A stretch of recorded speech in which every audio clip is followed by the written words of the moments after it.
ถอนยังไม่จักก็จะเอามาให้แซ่บ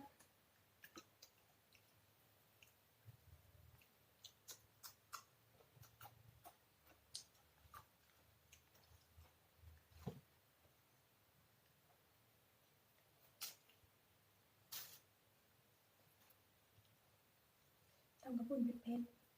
ๆพันอยู่นี่เนาะจังแซ่บ พันอยู่นี่จังแซ่บ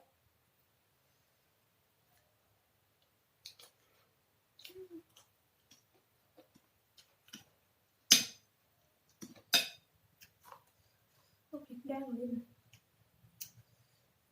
เผ็ดแต่ใจ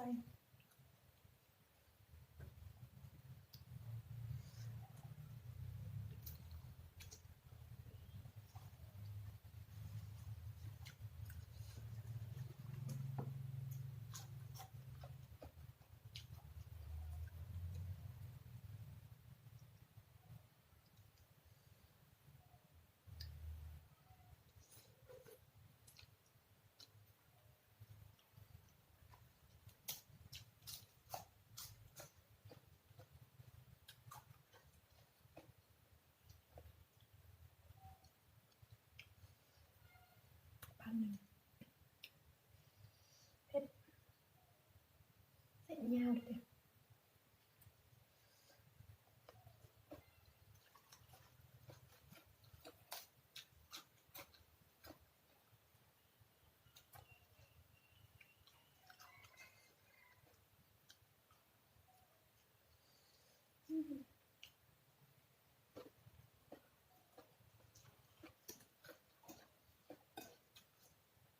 ส้มตำคือ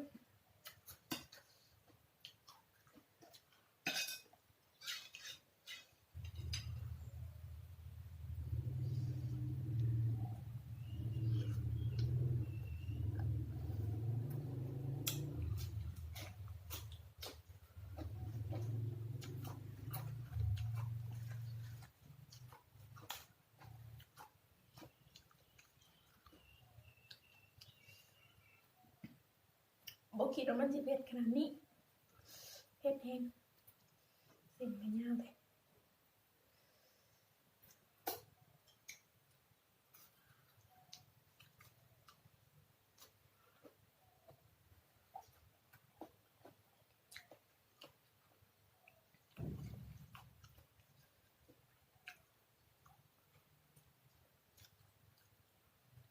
อุ้ย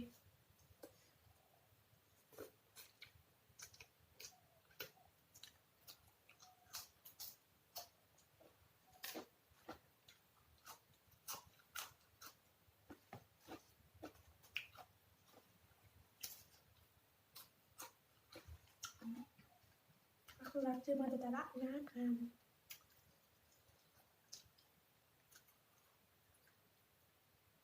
เป็นมันงามก็เลยซื้อมาแล้วคิดอยากก็เลย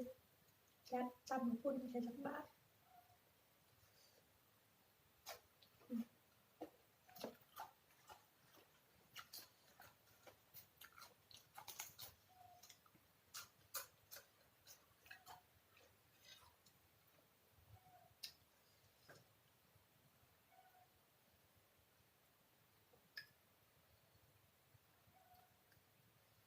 อ๋อนี่นะ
มือ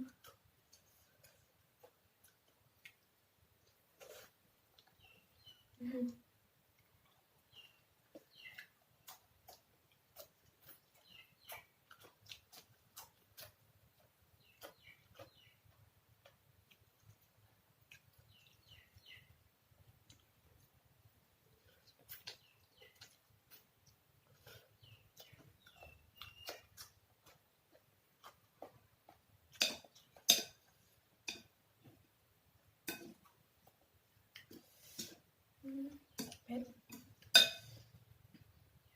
กินมะม่วงดอกจ้ะเผ็ดมันจะมาเผ็ดนี่ยาว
กินมะม่วงดอกพี่น้อง